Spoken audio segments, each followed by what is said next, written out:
For years, Washington barely looked south. Latin America was an afterthought, a few lines in a national security strategy. While the U.S. was focused elsewhere, China filled the vacuum.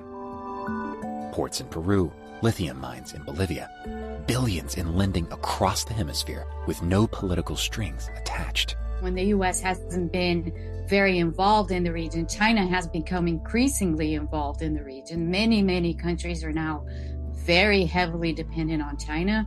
Now, the administration says that era is over. The Western Hemisphere is back at the center of American foreign policy. And across the region, there's genuine appetite for it. Governments that spent years saying the U.S. never showed up are ready to talk. They want that U.S. investment because their hope is that U.S. investment will come, but also that U.S. investment will not be like the Chinese investment, that it'll be value-added investment, not just extraction. But the timing is complicated. Brazil, Colombia, Peru, all heading into elections this year with fractured electorates and deeply unpopular incumbents.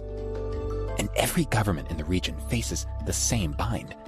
They need American investment and Chinese investment, and neither Washington nor Beijing is eager to share. They are not in a place where they can choose a side, so to speak. They're not in a place where they can say, no, we're going to stick with China, or no, we're going to stick with the U.S. So can the U.S. actually deliver on the promise? What happens when these countries are asked to choose sides and can't afford to? And is the region getting a real partner, or just a new set of demands? I think what's important is that this focus on the region doesn't just stay with one administration, but it continues into future presidential administrations as well. This is Global Insights by Network 2020. Today, America's turn back towards Latin America and what the region makes of it.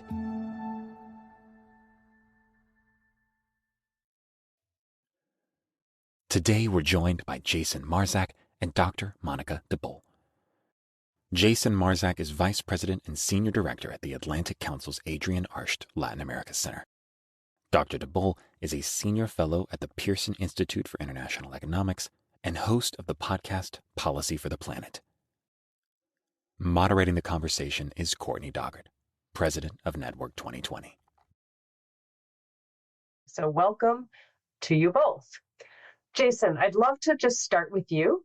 So the 2025 National Security Strategy, which came out in November 2025, I know it feels like a very long time ago now, it really marked a clear shift in attention to Latin America. And so I just want to start with trying to understand what changed either in the region or in Washington that elevated Latin America in this national security strategy. And what are a couple of the 2 or 3 most significant points that you think came out in the strategy that might have the most potential impact? Well, Courtney, thank you so much for having me. And Monica, great to be here speaking with you, at least virtually together. So what's changed? Why has Latin America been elevated? I think, I go back to a couple of different things. One is we saw a focus on Latin America in the first Trump administration. President Trump at the time worked toward trying to bring a change in Venezuela. At that time, it was through bringing together a coalition of countries. It was with his national security advisor at the time, John Bolton, who advised him on this. He recognized an interim president of Venezuela, Juan Guaido, brought together about 60 different countries. And so he had a focus on Venezuela specifically, as well as focusing on commercial diplomacy and focusing on the Mexico relationship. Again, rewind, and it was President Trump who negotiated the new U.S.-Mexico-Canada agreement, USMCA, which replaced NAFTA. So he did a couple important things, especially from a commercial perspective with regard to our hemisphere. And those are just 2 of the many things that he prioritized in the first administration. Now take us to Mr. Trump 2, and a couple of different things. One is he spends a lot of time in South Florida. And South Florida is the epicenter of talking about Latin America, United States, Miami is the northernmost capital, Latin America and the Caribbean. So the president is consistently surrounded by people in the South Florida community that care deeply about the region. Second, his Secretary of State. So he brought on Secretary Rubio, Secretary of State.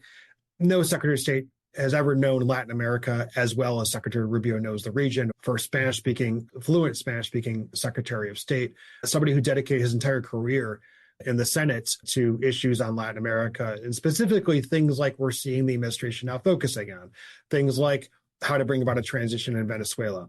Obviously, the secretary's family history, Cuba, his family had to flee Cuba because of the totalitarian regime there. So for him also, changing Cuba is a top professional and personal priority as well. You got people like incredible Deputy Secretary of State Chris Landau, as well. His family, his father served across the region. The Deputy Secretary, has lived across the region. So he has top people that he's put in place. The State Department, his own previous work in Latin America has helped to further elevate the importance of the region. And so those are a couple of different kind of reasons why Latin America has been elevated. And Secretary Rubio has been very clear from the beginning about his focus on the region, the number of trips he's done to the region, Secretary Landau, the number of other cabinet officials. It's pretty impressive. And so we see this then playing out, and I'll end here, Courtney. We see this then playing out with the national security strategy that came out at the end of last year, that previous national security strategies had maybe a half a page, maybe 3/4 of a page, if lucky, focused on the Western Hemisphere. Western Hemisphere was essentially an afterthought in national security strategies. This strategy, I think about 4 full pages dedicated to the Western Hemisphere, and it wasn't an afterthought by any means. It was actually the primary driver. And for the administration, the Western Hemisphere is seen as being critical for U.S. domestic security and also for ultimately U.S. power projection globally, that if we need a secure, safe hemisphere in order to be able to have security within our own borders, but also be able to do so internationally. All right. Great. Thank you. That was a terrific setup there. To you. Another big player in the region is China. And so, and this is also where the national security strategy, I think, received some critique in that it didn't focus a lot on China, definitely a lot more in Latin America. So I'm curious to understand what reactions you're seeing in the region to the White House's renewed focus on the Western Hemisphere, particularly when it comes to navigating this dynamic with China. What's at stake? What's the scope of China's role? And how much wiggle room do some of the different countries have? So thank you, Courtney. Thank you for inviting me to be part of this conversation. I'm very happy to be here also with Jason. So it's really a pleasure.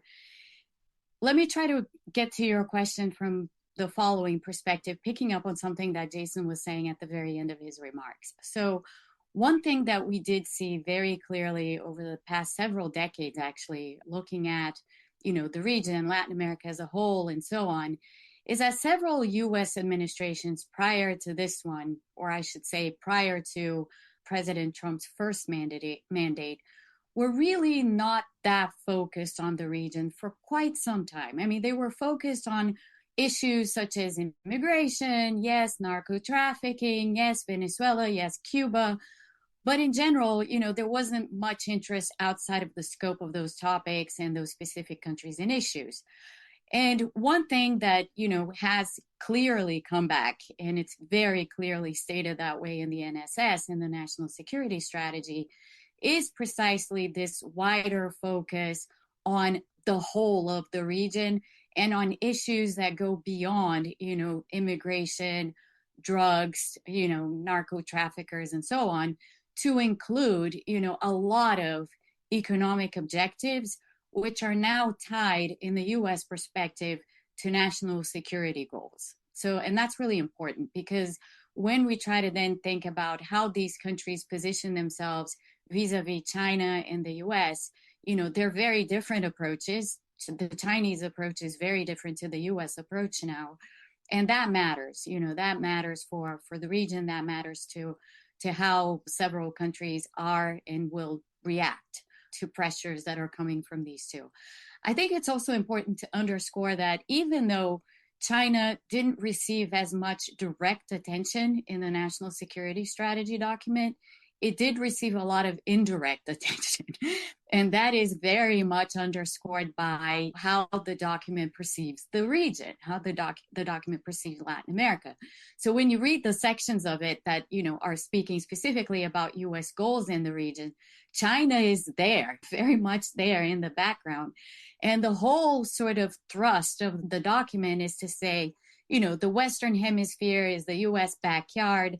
We want, we, the U.S., want to look again at the region and have a type of proximity to the region that we haven't had in recent years.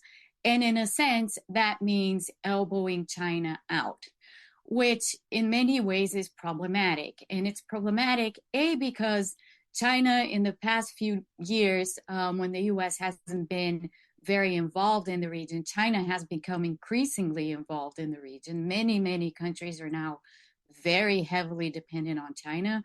And there are countries that are uniquely dependent on China, like Peru, for example.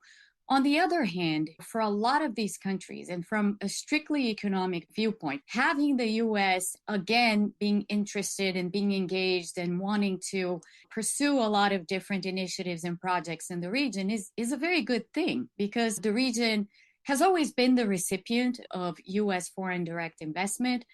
But given that now the thrust is different, given that now the objectives are different, and there's much more of an inclination to be engaged in the region, a lot of countries are expecting that they will have more access to foreign direct investment from the US. And they need that. Those economies need FDI from everywhere they can get it. So they need FDI from China, they need FDI from the US, and they can't quite, and here's where the political issue comes in, they are not in a place where they can choose a side, so to speak. They're not in a place where they can say, no, we're going to stick with China, or no, we're going to stick with the US.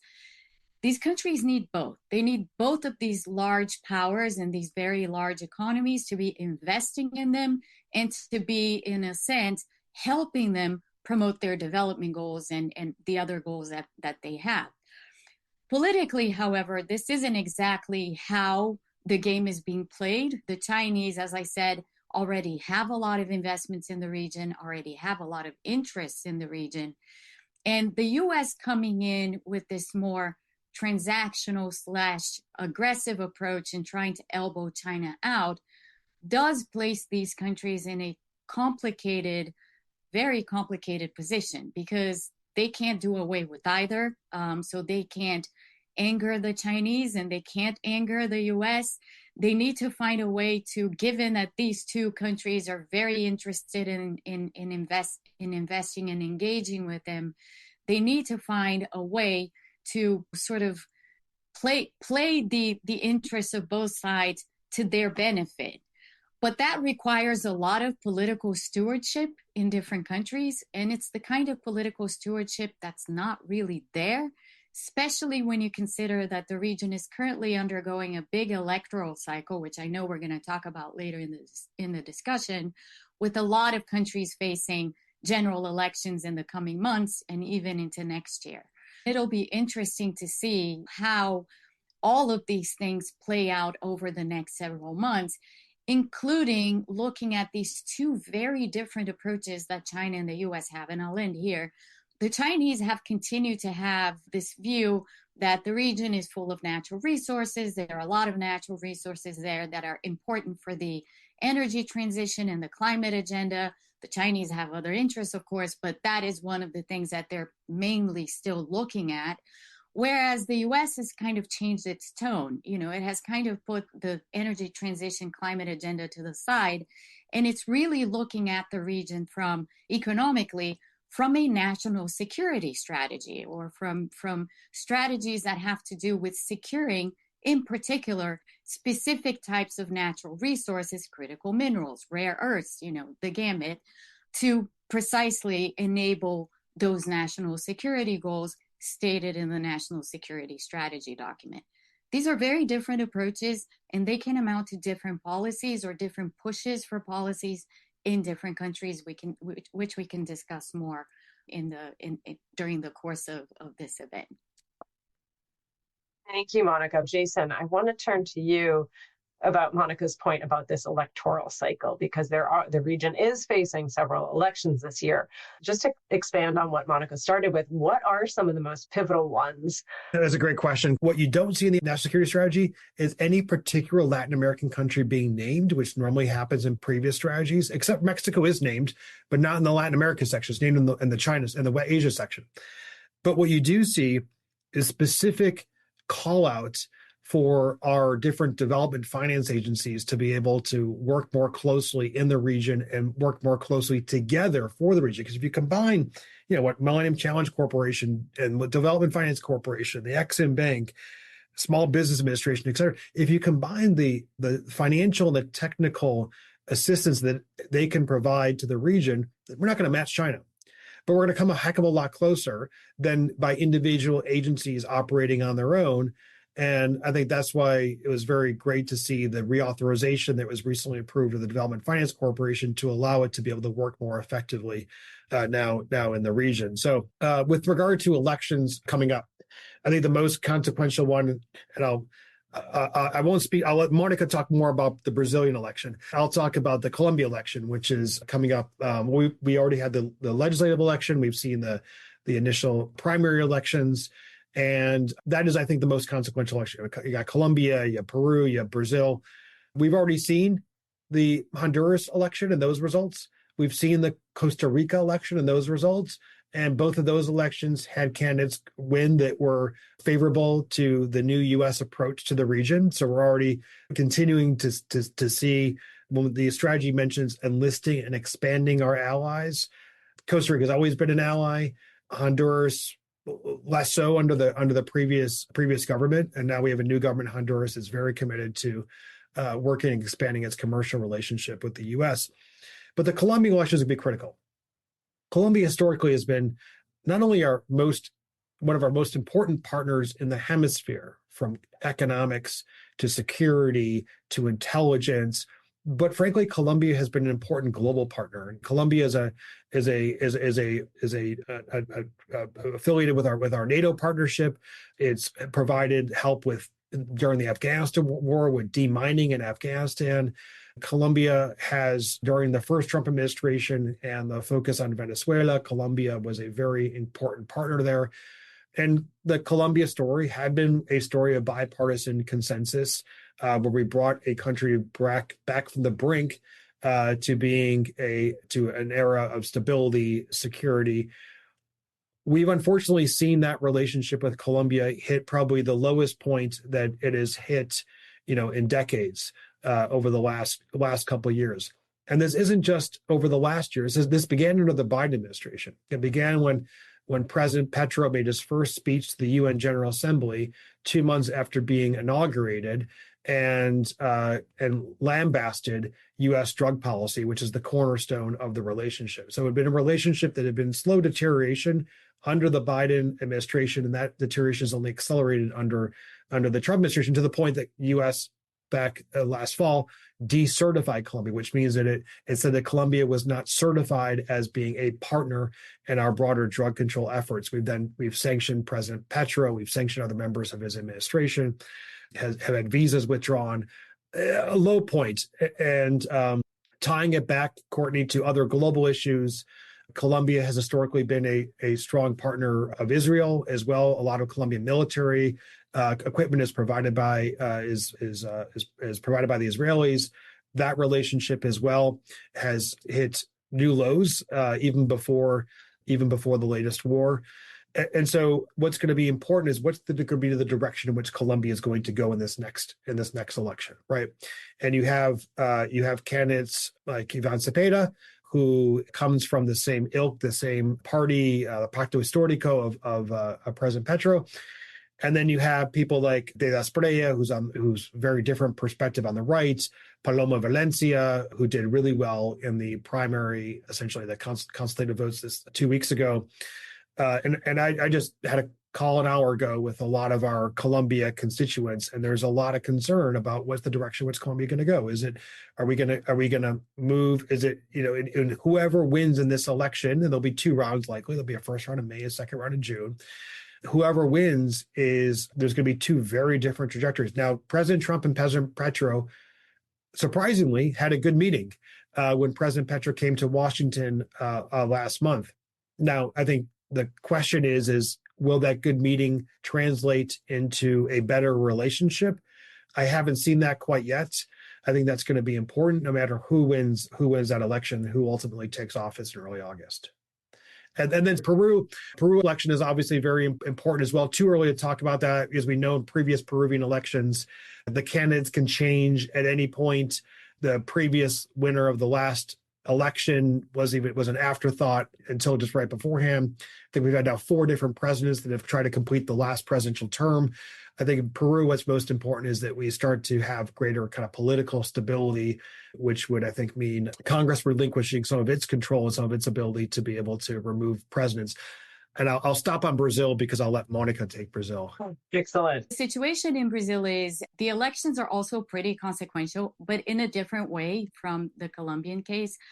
There have been, as we saw in 2025, a lot of skirmishes between the US and Brazil, in particular with the imposition of the 50% tariffs last year, and also the sanctions on some Supreme Court justices because of the case with former President Jair Bolsonaro and the fact that there are some alliances between the Bolsonaro camp and the Trump camp.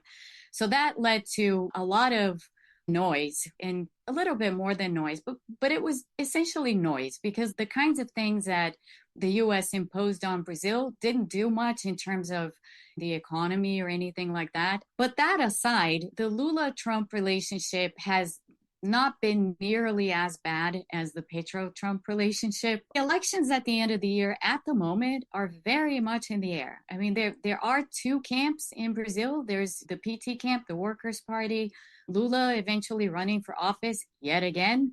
And on the other hand, there is also the son of Bolsonaro, Flávio Bolsonaro, who has presented himself as a candidate.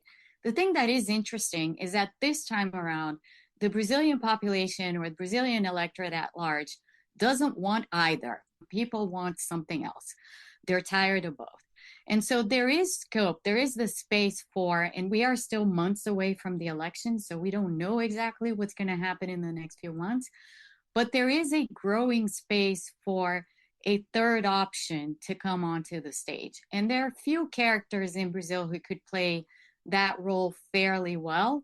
And I would expect that anyone who ended up coming into this dispute, this electoral dispute, that can distance themselves from Bolsonaro and the PT simultaneously would probably have a pretty good shot at the presidency at this point. And if somebody like that ends up coming to power, I think it would be beneficial for the Brazil-US relationship because, again, I do see this more space for policy pragmatism with this sort of third option presidential candidate than there has been in the last few years, including with Bolsonaro when he was governing Brazil. So there's some positives here. The negatives, of course, is that the country is very fragmented. I mean, in many ways, it's very similar to the United States, just as other countries in the region too. It's a very fractured society. There are lots of grievances, very deep grievances. There are major institutional problems going on right now. There's a huge fight with the Supreme Court in Brazil. There are accusations of overreach by the Supreme Court. Congress and the Supreme Court are not seeing eye to eye. The executive branch is kind of caught in the middle. And in the midst of all this, there's a major, major scandal involving a bank with a figure at the center of it, which is very like an Epstein figure, the person who's at the center of this corruption scandal. And the corruption scandal itself involves literally everybody. It involves the PT, it involves the Bolsonaro camp, it involves a lot of other people, a lot of other important politicians.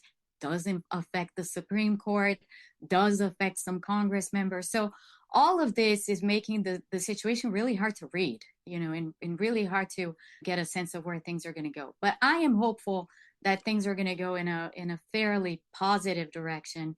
And that will be good, because if we do have a kind of a middle of the way, by middle of the way, I mean between the PT and the Bolsonaro camp, if we do end up with a candidate like that is speaking more pragmatically about the issues, I think the potential for pragmatism with respect to the China-US squeeze on the region is also there. It sounds like the Brazil elections are one to watch. Monica, I just want to stay with you really quickly and pick up on the point you mentioned earlier about how the region is about security for the United States, and you mentioned critical minerals. So I'm just curious to understand what you see as some of the primary economic drivers. Is it critical minerals that's driving this renewed focus? And how might the transactional relationship play out? Are there like a couple of countries or areas that you're watching? So yeah, I think critical minerals are at the heart of what the US is intending to do in the region. The region will welcome it. A lot of countries will welcome that because, they realize, so let me backtrack a little bit. The region is very rich in critical minerals. And there are some countries, the mineral rich countries in Latin America, Chile, Argentina, and Bolivia, by the way, are the three countries that compose the so-called lithium triangle. They have together about 70%, 70% of the global reserves of lithium. So it's quite a lot. Brazil is also a country that has massive amounts of other critical minerals and rare earths. So when we think about those rare earth elements, that's a very long list of a lot of different types of elements. But Brazil has the second largest global reserve of that after China. So there's a huge space for the U.S. to engage with a lot of these countries precisely on the kinds of natural resources that the U.S. is currently looking for. Not because one thing we have to remember about critical minerals is that we started down this path of, critical minerals for the energy transition, but now it's much more than that. It's critical minerals for, yes, the energy transition, but also for defense, because there are lots of weapons and other systems that heavily depend on the use of these critical minerals and rare earth elements. From the point of view of the Latin American countries affected, they're looking to not just engage with investments that would allow them to mine the reserves that they currently have, but they're very much interested in the same thing the U.S. is interested in. They're interested in the middle bit of the supply chain. In other words, the refining and processing part of these minerals, because that's where you get a lot of the value added. And that's what the U.S. is looking to fortify, because at the moment, all of this is done by China, or most of it is done by China. The refining and the processing is all China-based. And so a lot of Latin American countries, the ones that have the lithium triangle, for example, they mine lithium and they basically export the lithium to China. And the Chinese companies that are basically refining and processing. The U.S. wants to be in on that game, and the U.S. wants its companies to be doing a lot of the refining and processing. So there is a space of opportunity here. And since the Latin American countries also want to be involved in the refining and processing, but they don't have the capacity to do that on their own, they are looking to engage on the investment side with partners that are willing to help them achieve those goals, and at the same time to transfer the kind of technology that they would need to do this on their own. So if that kind of space can be found with the United States, that's a win for both sides, for the United States and for the countries in question. Great. And I just want to, Bolivia, over 20% of global lithium resources. Bolivia has a new government that just came in. You had years, about almost 20 years of no relationship with the United States, and now diplomatic relations. You have a new government. I had the opportunity to speak with the new president 2 months ago. I spoke with the former minister, recently was in Washington, the new minister of mines. They want that U.S. investment because their hope, like Monica said, is that U.S. investment will come, but also that U.S. investment will not be like the Chinese investment, that it'll be value-added investment, not just extraction. Similar to Argentina, I'm going to be in Buenos Aires in a few weeks. We're doing a big conference on commercial and investment opportunities with the president of the U.S. Exim Bank. And last week, I was up in New York for Argentina Week over at JP Morgan. And President Milei brought about 10 different governors. And some of those governors, including talked to the governor of Catamarca, the governor of Salta, they're all excited about this new U.S. relationship because they're hoping that it brings that U.S. investment, again, like Monica's saying, that's going to be value add, and that the future of Argentina and the future of improving that economy is a lot of that's going to be in the provinces.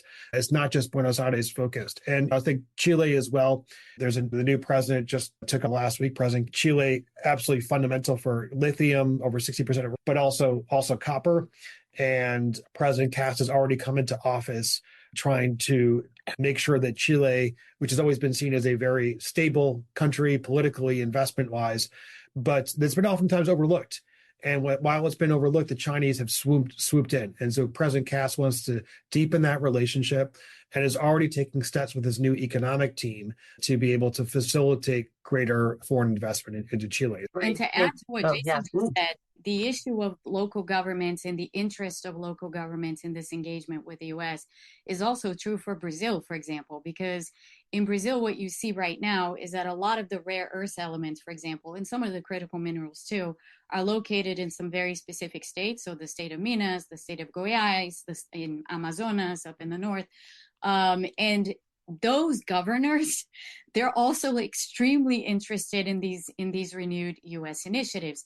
And there's one that I should just mention. The U.S. has just launched an initiative called Project Vault, using the U.S. Exim Bank as sort of the pillar to invest and to fortify these supply chains and basically look to not just secure the critical minerals and the ore for processing and refining, but also to involve companies in a sort of, it's a complicated agreement, but it would work as a kind of an insurance. It's not exactly a strategic reserve, but sort of an insurance for critical minerals in the U.S. and with the countries that end up participating in this, whereby, if there are problems in the supply chain, say, if there are problems stemming from, let's say, China not or cutting off exports of certain refined and processed elements to the rest of the world, that, they would have via Project Vault, that you would actually have access to these things. So in other words, we wouldn't be as China dependent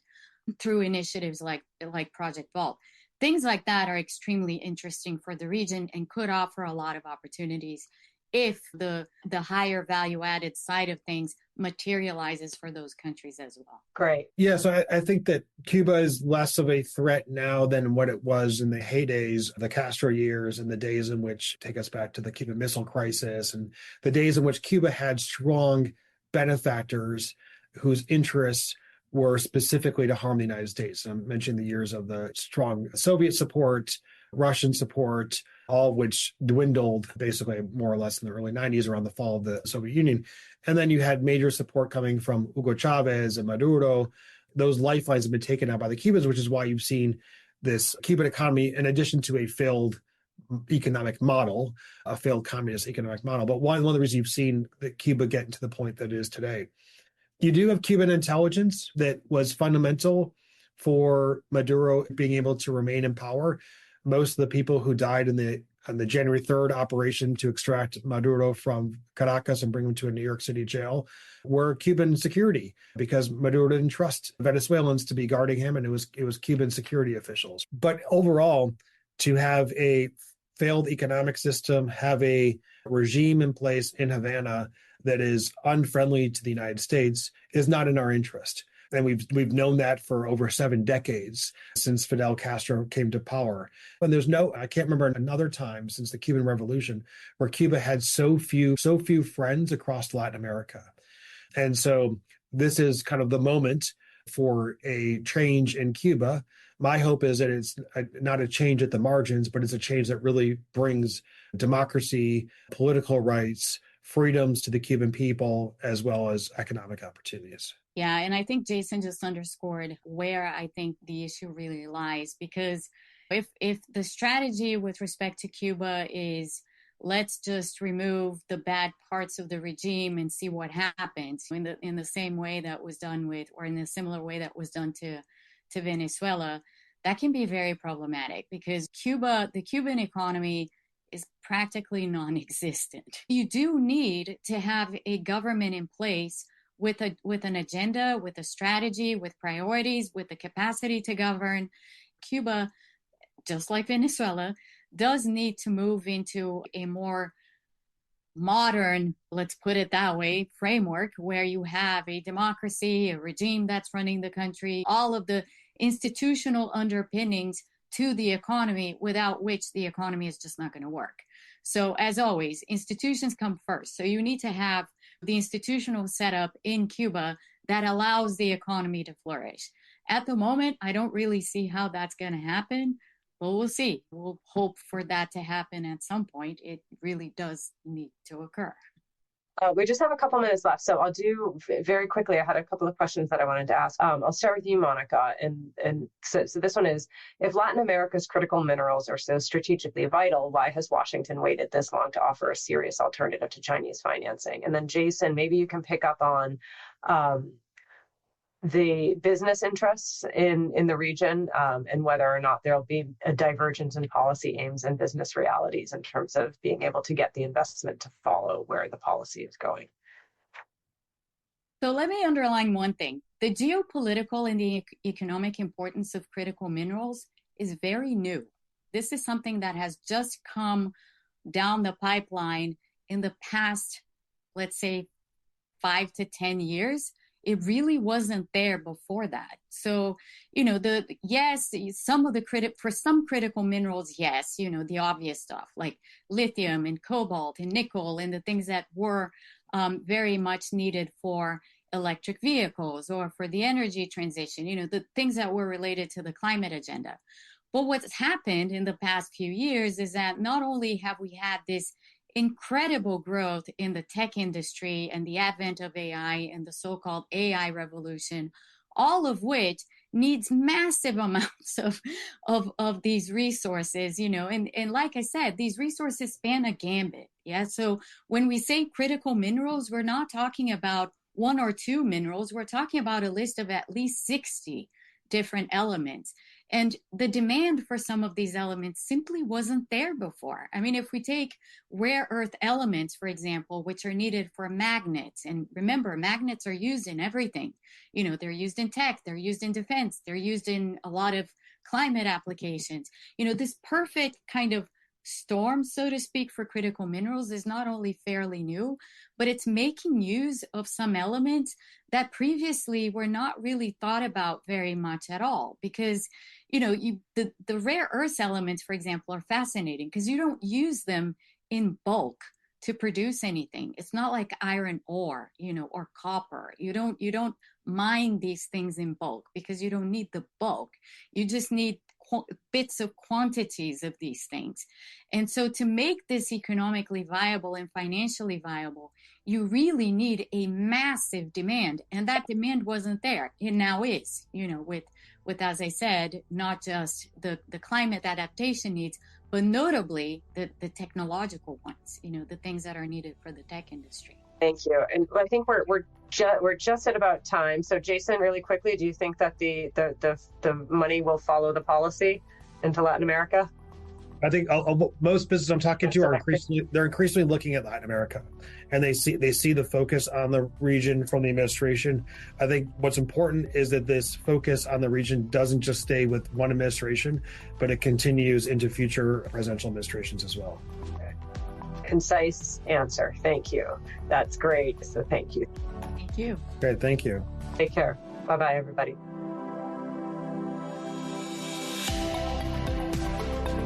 Thank you for joining us on this episode of Global Insights. You can subscribe to Global Insights on Apple Podcasts, Spotify, or wherever you get your audio. For more analysis, events, and ways to connect with our community, click on the link in the description. See you next time.